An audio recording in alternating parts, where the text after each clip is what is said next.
ओम श्री परमात्मने नमः।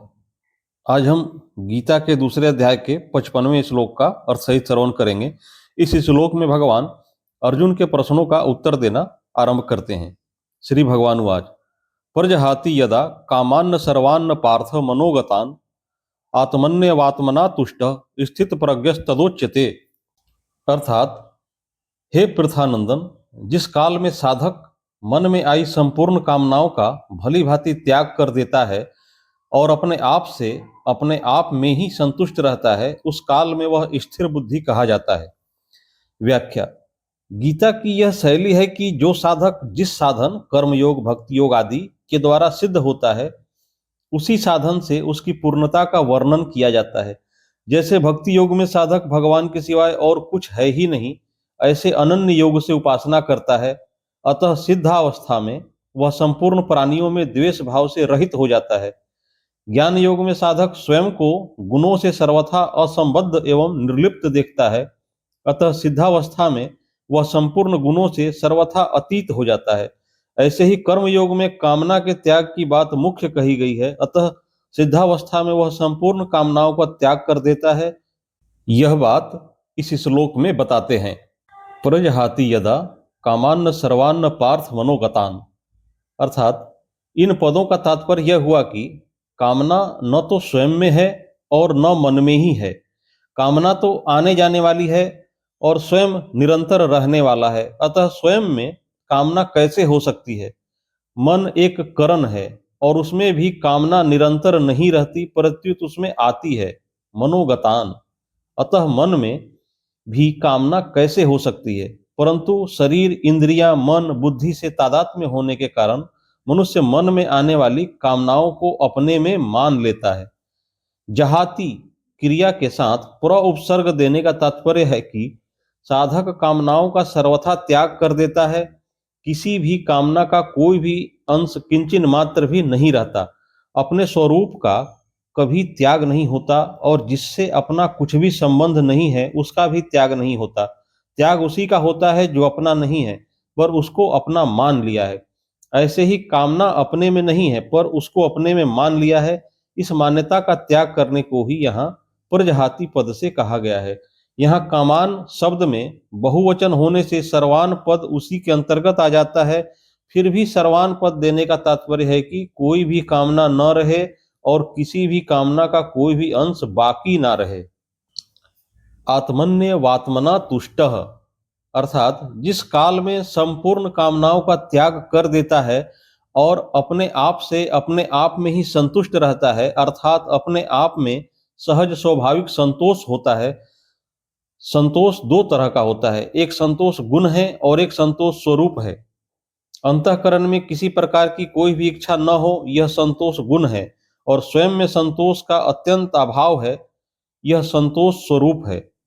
यह स्वरूप भूत संतोष स्वतः सर्वदा रहता है, इसके लिए कोई अभ्यास या विचार नहीं करना पड़ता। स्वरूप भूत संतोष में प्रज्ञा अर्थात बुद्धि स्वतः स्थिर रहती है। स्थित प्रज्ञस्तदोच्यते, अर्थात स्वयं जब बहु शाखाओं वाली अनंत कामनाओं को अपने में मानता था, उस समय भी वास्तव में कामनाएं अपने में नहीं थीं और स्वयं स्थित प्रज्ञ ही था। परंतु उस समय अपने में कामनाएं मानने के कारण बुद्धि स्थिर न होने से वह स्थित प्रज्ञ नहीं कहा जाता था, अर्थात उसको अपनी स्थित प्रज्ञता का अनुभव नहीं होता था। अब उसने अपने में से संपूर्ण कामनाओं का त्याग कर दिया, अर्थात उसकी मान्यताओं को हटा दिया, तब वह स्थित प्रज्ञ कहा जाता है, अर्थात उसको अपनी स्थित प्रज्ञता का अनुभव हो जाता है। साधक तो बुद्धि को स्थिर बनाता है, परंतु कामनाओं का सर्वथा त्याग होने पर बुद्धि को स्थिर बनाना नहीं पड़ता, वह स्वतः स्वाभाविक स्थिर हो जाती है। कर्म योग में साधक का कर्मों से ज्यादा संबंध रहता है, उसके लिए योग में आरूढ़ होने में भी कर्म कारण है। इसलिए कर्म योगी का कर्मों के साथ संबंध साधक अवस्था में भी रहता है और सिद्ध अवस्था में भी।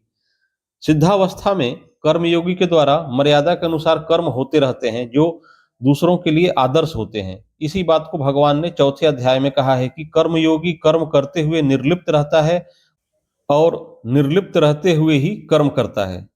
भगवान ने 53वें श्लोक में योग की प्राप्ति में बुद्धि की दो बातें कही थी। संसार से हटने में तो बुद्धि निश्चल हो और परमात्मा में लगने में बुद्धि अचल हो। अर्थात निश्चल कहकर संसार का त्याग बताया और अचल कहकर परमात्मा में स्थिति बताई। उन्हीं दो बातों को लेकर यहाँ यदा और तदा पद से कहा गया है कि जब साधक कामनाओं से सर्वथा रहित हो जाता है और अपने स्वरूप में ही संतुष्ट रहता है, तब वह स्थित प्रज्ञ कहा जाता है। तात्पर्य है कि जब तक कामना का अंश रहता है तब तक वह साधक कहलाता है, और जब कामनाओं का सर्वथा अभाव हो जाता है तब वह सिद्ध कहलाता है। इन्हीं दो बातों का वर्णन भगवान ने इस अध्याय की समाप्ति तक किया है। परिशिष्ट भाव। एक विभाग अस्थिर बुद्धि वालों का है और एक विभाग स्थिर बुद्धि वालों का है। अस्थिर बुद्धि वालों की बात तो पहले 41वें से 44वें श्लोक तक कह दी। अब स्थिर बुद्धि वालों की बात 55वें से 71वें श्लोक तक कहते हैं। जिस समय साधक सांसारिक रुचि का त्याग करके अपने स्वरूप में स्थित रहता है, उस समय वह स्थिर बुद्धि वाला कहा जाता है। जिसका परमात्मा का उद्देश्य होता है उसकी बुद्धि एक निश्चय वाली होती है, क्योंकि परमात्मा भी एक ही है। परंतु जिसका संसार का उद्देश्य होता है उसकी बुद्धि असंख्य कामनाओं वाली होती है, क्योंकि सांसारिक वस्तुएं असंख्य है। समता की प्राप्ति के लिए बुद्धि की स्थिरता बहुत आवश्यक है। पातंजल योग दर्शन में तो मन की स्थिरता को महत्व दिया गया है, पर गीता बुद्धि की स्थिरता को ही महत्व देती है, कारण कि कल्याण प्राप्ति में मन की स्थिरता का उतना महत्व नहीं है जितना बुद्धि की स्थिरता का महत्व है। मन की स्थिरता से लौकिक सिद्धियां प्राप्त होती हैं, पर बुद्धि की स्थिरता से परमार्थिक सिद्धि कल्याण प्राप्ति होती है। कर्मयोग में बुद्धि की स्थिरता ही मुख्य है। अगर मन की स्थिरता होगी तो कर्मयोगी कर्तव्य कर्म कैसे करेगा, कारण कि मन स्थिर होने पर बाहरी क्रियाएं रुक जाती हैं। भगवान भी योग अर्थात समता में स्थित होकर कर्म करने की आज्ञा देते हैं। पुरजहाति और कामान्न सर्वान पद देने का तात्पर्य है कि किंचन मात्र भी कामना न रहे, पूरा का पूरा त्याग हो जाए, कारण कि यह कामना ही परमात्म प्राप्ति में खास बाधक है। नारायण नारायण नारायण। अगली वीडियो में हम गीता के क्रमशः श्लोकों का अर्थ सहित श्रवण करेंगे। कृपया इस चैनल को सब्सक्राइब कर लें ताकि कोई भी वीडियो मिस ना हो, और यदि वीडियो अच्छी लगी हो तो लाइक करना ना भूलें। जय श्री कृष्ण।